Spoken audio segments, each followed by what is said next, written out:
let me just, I don't want to go too much into details so that it's not too much listening. Anyway, it's too much listening. But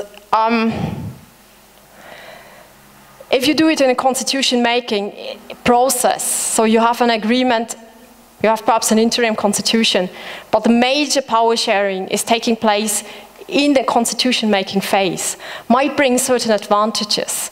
It can be more inclusive, more participatory, you can have interaction with the people, you can have longer debates. This perhaps can already help for certain trust building, that people feel now something is changing. You can perhaps link it with certain aspects of dealing with the past, and therefore also establishing there some trust bases. But of course, with opening up the process, it can also get more complex. And you can have the situation that many other issues will come in at the same time. Now, if you look at the constitution-making process in Nepal, for instance, almost everything is put in question. Everything. The way how you deal with human rights, the court structures, the structure of the parliament, the governmental system, the territorial organization, everything. So it can then, out of this dynamic of a new start, which is a very good one, and a chance, can also get a very complex process where it's very difficult to say and to limit. And another thing that comes up, I think, is that you had an agreement on certain parts. You had a conflict that was related to power structures. In the constitution, all these issues will come up again. And then it's the question, suddenly you will have to decide in detail, okay, now how do we share the power? How do we share the resources?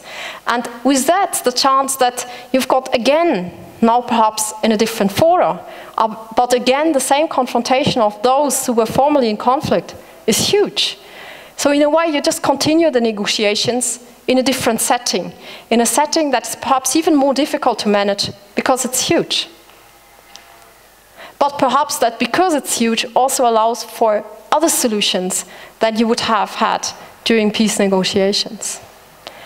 Another question is also, you have got a peace agreement. There you decided on one thing, let's say. And that was out of the logic of leaders, parties debating with each other. Can a constituent assembly, for instance, afterwards, or a constitutional committee, whatever there is to write the constitution, can they put it in question? Or is it binding for them? And how far can a constituent assembly, those who write the constitution, those who've perhaps been elected to write the constitution, question what you had in peace agreements? Also, when you've got this dynamic of, in a way, continuing peace talks during a constitution-making process, you are still working on issues that are related to the peace process. In a way, the whole constitution making is still in a conflict mood. It's still in a conflict dynamic. It's still in a conflict logic that it is done to some extent. Also, you can see that again, it can be jeopardized by other issues that are going on at the same time. Security reforms, or dealing with the past, or formation of a government. These other issues that are also related to the peace process, if you get a blockade there, you can more or less expect that you have a blockade in the constitution-making process. Also, if constitution-making fails, which was in a way a prerequisite, it's also a prerequisite of peace, even though it's not part of the peace agreement, the peace process might fail too. And they perhaps just, on Nepal, I think it's also, Nepal is also a clear case of constitution making after a peace agreement. They had a conflict for some time, they made an interim constitution, and then, however, they decided for a very inclusive process. And to have such an inclusive process, interestingly, was mainly the demand of the Maoists. The main, let's say, protagonist or antagonist, whatever you want to call it, in the conflict or in one of the conflicts. And they wanted to have a very inclusive process, and now you've got 601-member constituent assembly. They decided that they will take 2 years for writing the constitution. And for defining the timeline, they copy-pasted, but really copy-pasted, the provision out of South African constitution. South African constitution was taking a positive experience, so they just took out this provision and then ran into terrible problems with it. But what we can see is, on the one hand, the constitution-making process itself, if you look at the debate within the Constituent Assembly, is blocked in particular at those issues that already concern the conflict. You've got ideological issues that you can see with, let's say, the former or the major, I do it like this, democratic parties and the Maoists. And this is, for instance, you can see it in debate on whether parliamentary system or presidential system, or at least they understand it to have it an ideological component. And you can also see it in debates on how do you phrase multi-party system in the constitution. So you can see that you really have this continuation of the struggle in a way, but luckily not on the battlefield, but within the CA. You also have it, one of the demands was for federalism. It was coming mainly from the South. And there also you see that more or less the conflict was appeased by saying, yes, there will be federalism. But now by debating how federalism shall look like in Nepal, you've got the same conflict lines emerging. And of course also new frustrations emerging during these debates. And you also have then the debates how binding the former peace agreements are. But this is a more minor aspect, perhaps. The CA members, the 601, they felt that they are not able to agree on those issues, as they are coming out of this conflict logic, I think also, and also because of the very strong power of the political parties, and the parties are in a way all also to some extent conflict parties. So therefore, as the members of the CA are representative of these parties, they feel that they themselves cannot take the decisions, but they call for the big leaders to find the decisions. So in a way we have a constitution-making process that got into a deadlock, and where they now called back in a high-level negotiation mechanism of the big leaders to find answers to the major questions.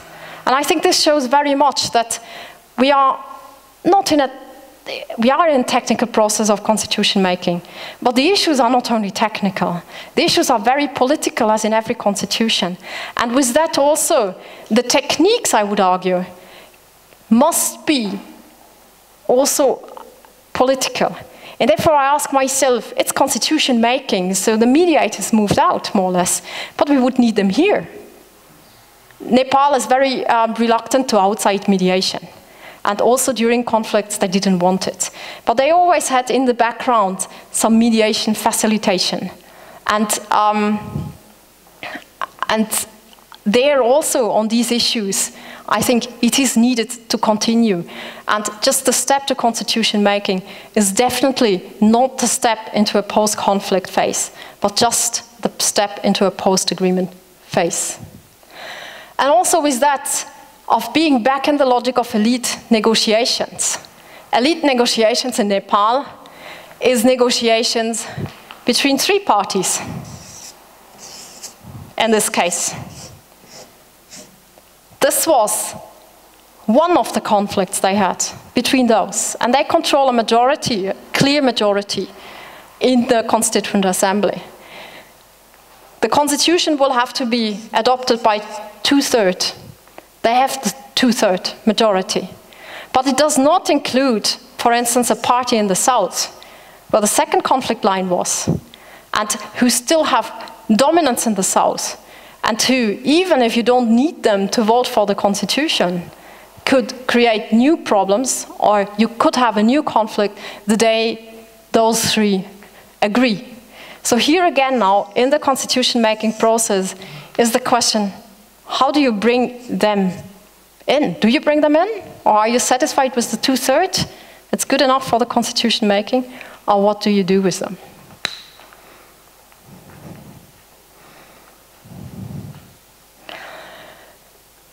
let me skip a bit.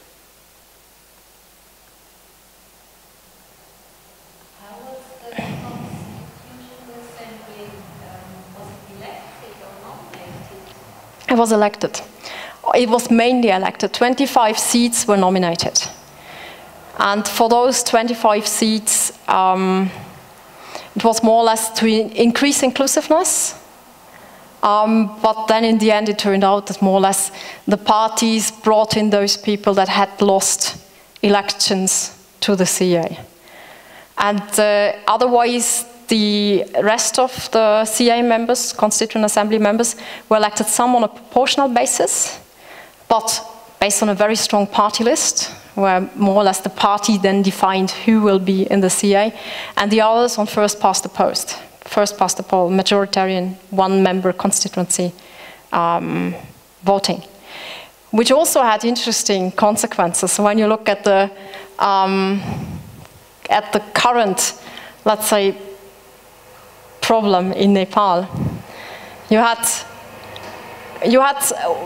one person who very much engaged himself in the peace process, and let's say during elections, he was running for 2 constituencies. You can run for several constituencies in Nepal.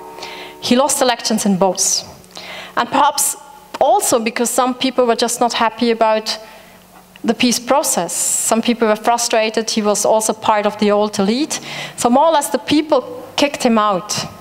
And then he was part of the, let's say, the older democratic parties. And then the former rebels, the Maoists, proposed even to say, let's take him on one of those 25 seats because he was useful and he should not be punished for his role in the peace process. So he came back into the CA. They even proposed that he took the most important committee for writing the constitution. But then Maoists formed the government because they had 40% of the votes. But then the Maoist government tumbled, and this person got prime minister. So in a way, and now the last year was more or less again putting in question the government. So at this moment, almost everything is blocked by security reforms and by debates who should form the government and how should it form it. That's just a little bit the irony of the process.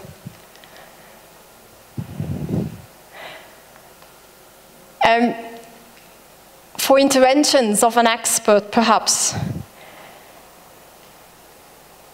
we had this already before.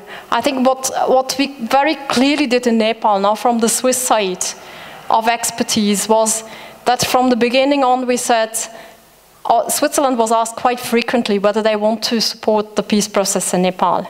And in particular in the beginning, from the Maoists, and then afterwards from those in the south, who had heard about Switzerland and thought, this is an interesting case. And also as Swiss have been there, present for a very long time in development cooperation, Switzerland was asked repeatedly to, in a way, have a role in there. And when the topic of federalism came up and more, let's say, input on federalism was required, the Swiss said they would support it with an expert and say they would very clearly link it by having a peace-building advisor who looks more or less at process and an expert. And the whole idea was to work together. And I think this was a positive approach and quite an interesting approach, because one also sees different things in the process. And for having a debate together. For what can it be useful? I think when you write the constitution, you normally start with a problem that there is, and then you try to explore different options. So for exploring options, it can be useful to bring in experts, for just seeing, okay, now what are the different options, and therefore also how can compromises being made. But also, on the other hand, for opening up the agenda, and saying, okay, now everything is focused on this point. Let's perhaps see on what other issues we have to discuss in order to come to facilitate a solution.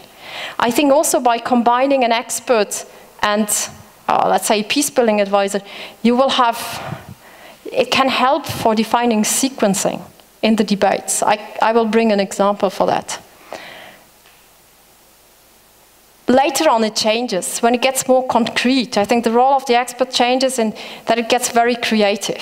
Because then one more or less has to explore, okay, now what could be options? And I think there it's very important that it's not the expert who proposes the option, the one that should be taken, but that in a way one tries to develop together what could be solutions to a certain issue. What we also always try to do is to have quite, on the one hand, to be very focused on those who take decisions, but to also always be responsive and try to include discussions in many parts of the country and with quite a number of different groups, so that in a way you also provide access to information in different parts of the area that then can be used for public consultations or for public participation as such.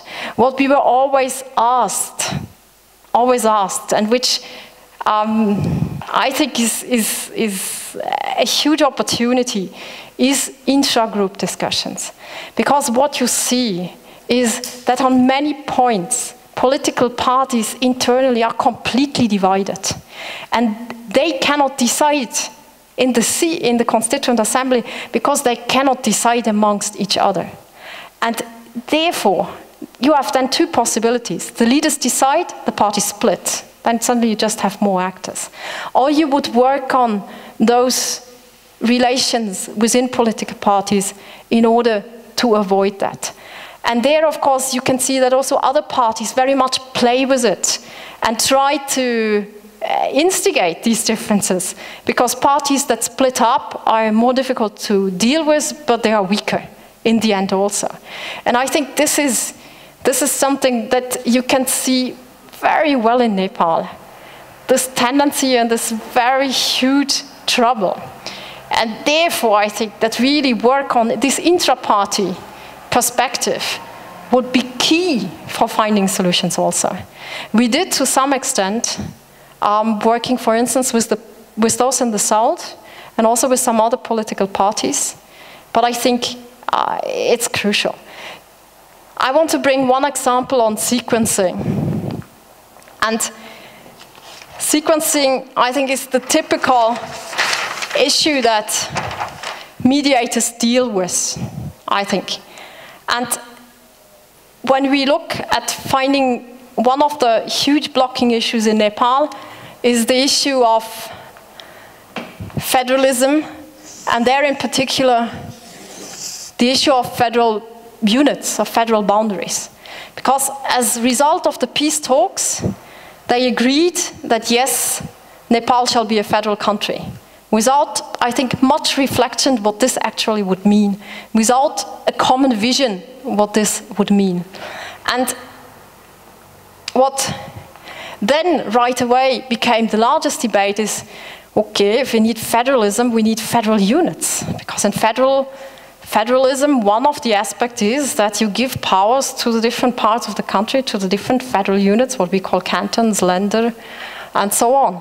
And there, the major differences became apparent quite well. And in the beginning, when you wanted to talk on federalism, every debate got stuck and still gets stuck on the issue, how do we draw the federal units? Just to show how different the ideas are. You've got, let's say, the major democratic parties, the old elite, and I will show you that they are not unified either. They said, federalism is good in general. We mainly see it as a means for fostering development. And with that, here we have the mountains, there we have the hill, and here we have the plains. We make it, and there we have the rivers.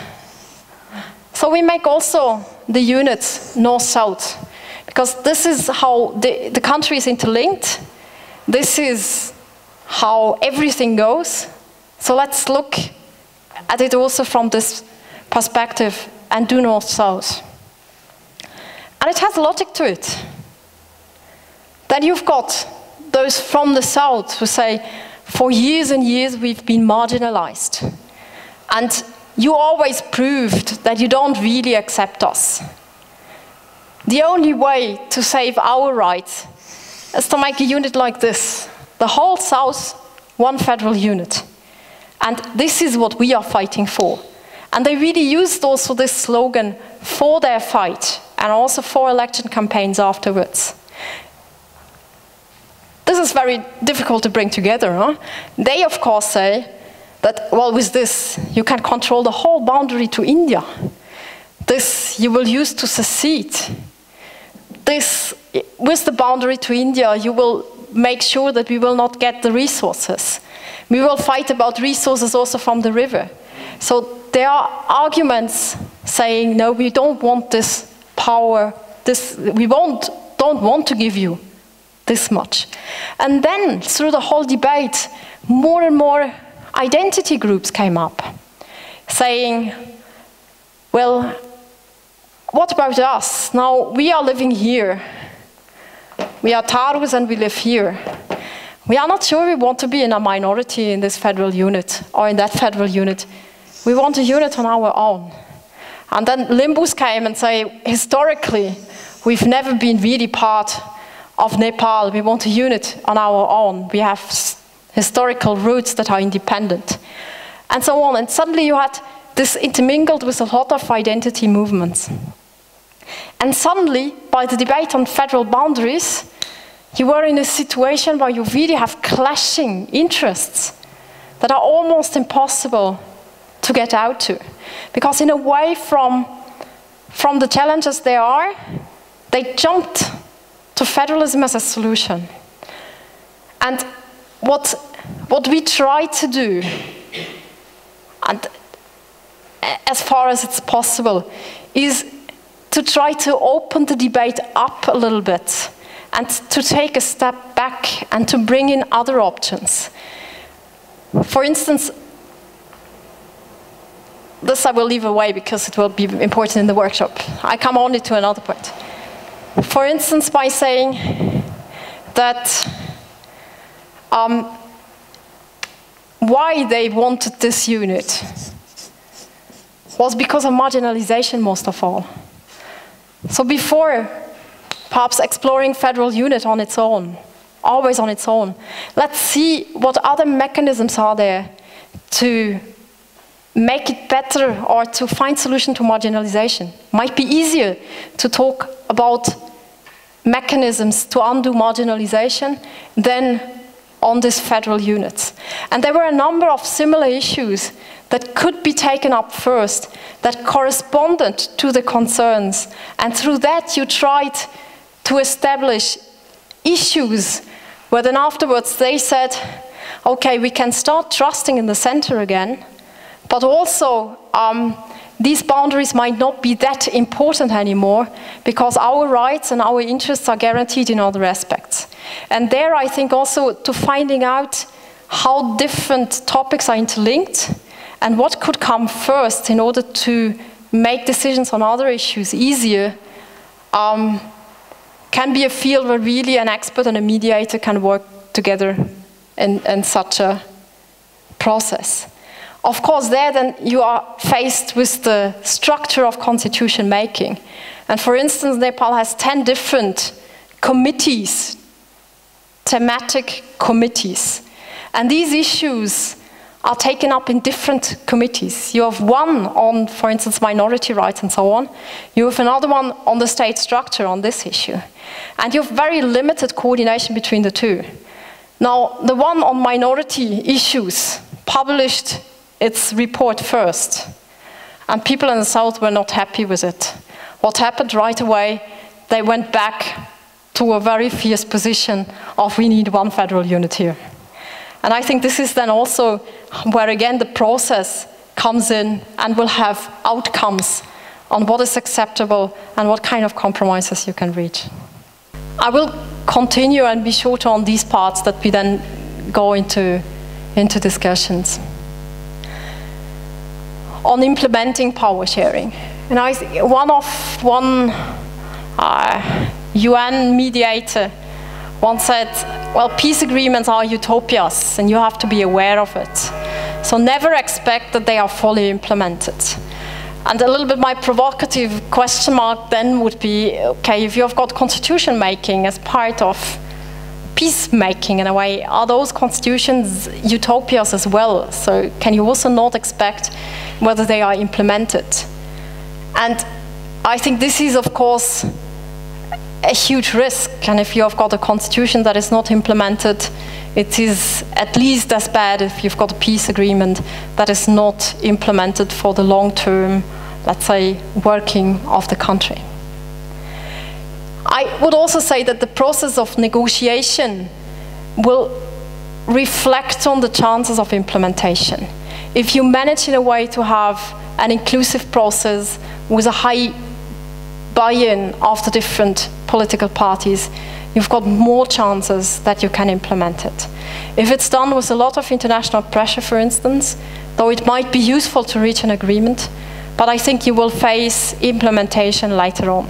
If you've got situations where then, let's say, 80–90% of a majority thinks this is not just, and international forced it on us, even if internationals would say this is perfectly just, no, and the others also support it very much, how do you want to implement it? Now, I think this is therefore also why it is important to have, though it is a challenge, and one always has to make compromises, but to look at the process from this perspective. There is again the matter of political will. How much political will is there really in order to change something? And from whom do you have the political will? We discussed this before. Is this political will of the leaders who've been present, also of those in the different regions, also of the middle level? So how deep is the political will, and is it strong enough to really carry on? And I think also there, only if you had this intra-group negotiations, and therefore a good ownership from within the groups, you have better chances that it can hold. An important issue, and I think very often neglected, especially on these issues on power sharing, is concerns the buy-in of the administration. Normally they are completely out of the process. And for them it's so easy to block it. So easy not to implement, to slow down implementation and so on. The buy-in of society, and there I don't know exactly what David Becker will be talking on as he focuses more on trauma and these issues, but I think the psychosocial dimension should also not be neglected. Will there be continued external pressure also to look over implementation? Or do you provide already mechanisms for external or internal ways of conflict resolution, dispute resolutions in the implementation phase? For instance, if you look at the Archer Peace Agreement, they had mechanisms, but it was more or less linked to the person of Mr. Ahtisaari. Mr. Ahtisaari is very busy. So in order, the chance to bring him back to Archer for solving conflicts is there, but it's very difficult. So how do you deal with that? A lot of issues are sometimes discussed about capacities. And also, I would say, the implementability of provisions. When you look at some of the provisions and you read them, you can more or less read out of them that you will have problems with implementations. Quite often because they are not clear, or because they are so complicated that they will take a long time. And that's also not clear what would come first and who has to do what. So there you can have a lot of challenges. And I think one of the things one has to be very aware is, after all, this importance of implementation. Because I think, that there is normally like a cycle of escalation. And that when in the first step, for instance, there were demands for horizontal power sharing, more representation, for instance, in the administration and so on, and this is not fulfilled, then perhaps the next demands are for autonomy or for federalism, as we've been seeing this. For years, they did not ask for federalism, but for more people in the army, for more people in the police. But then suddenly, they thought, we cannot trust them that they give it. We have to decide on our own. They were asking for federalism. If this then is on paper granted, but not implemented, they will not say, normally they don't say implementation is not going on, or they also say implementation is not going on.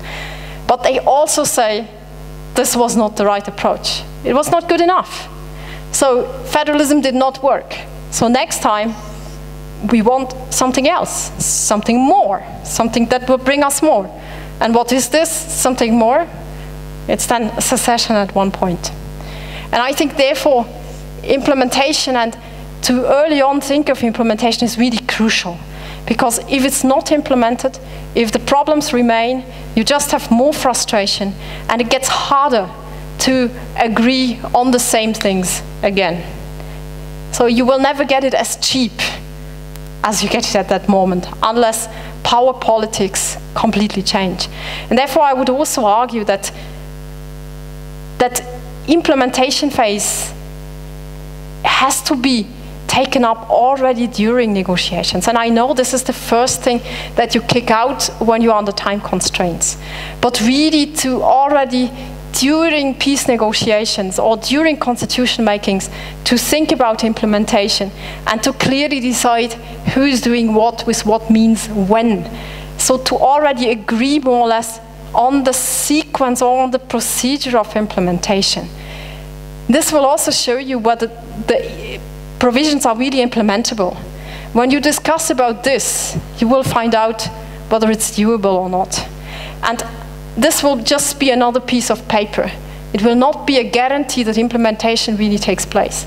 But I think it can improve a little bit the chances that implementation really comes along.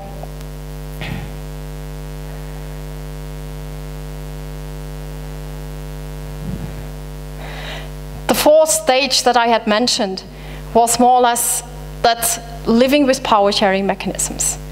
And I think to arrive at a point in time where you had, where you managed that the actors remained dedicated to the process long enough to in the end come up with power sharing mechanisms and to implement it, that they managed to agree on it, that they managed to implement it.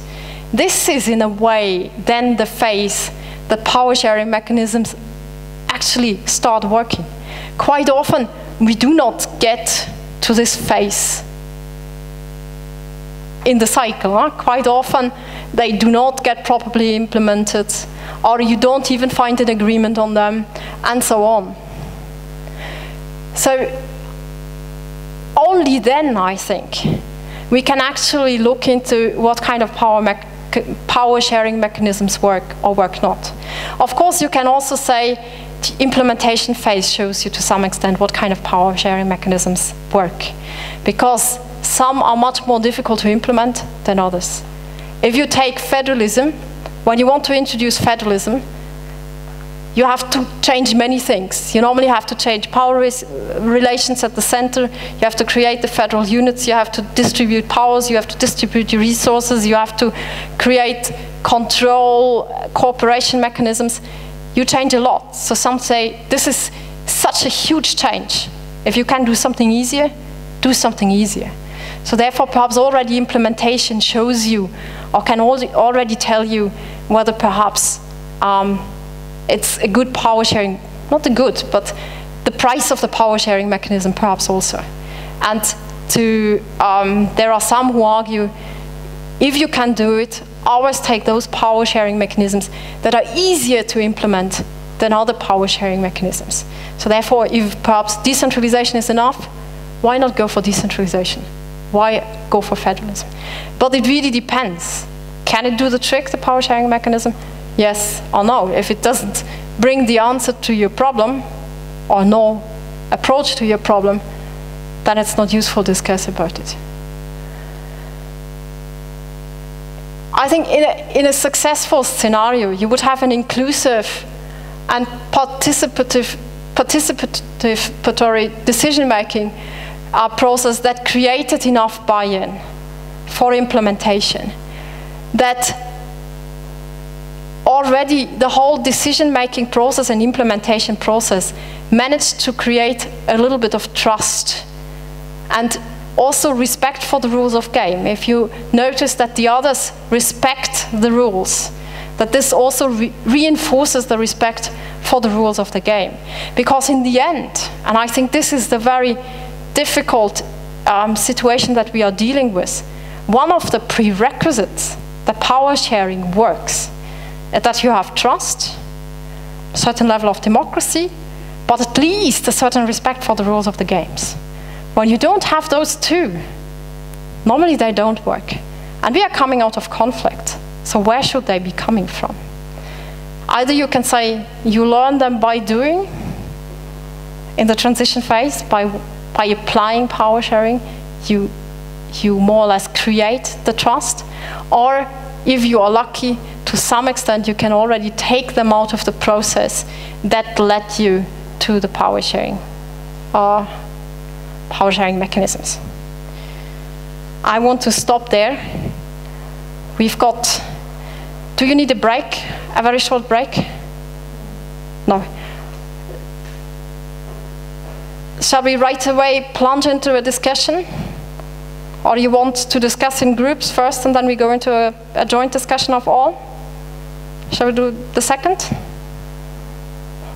10 minutes group discussion and then we make an open discussion.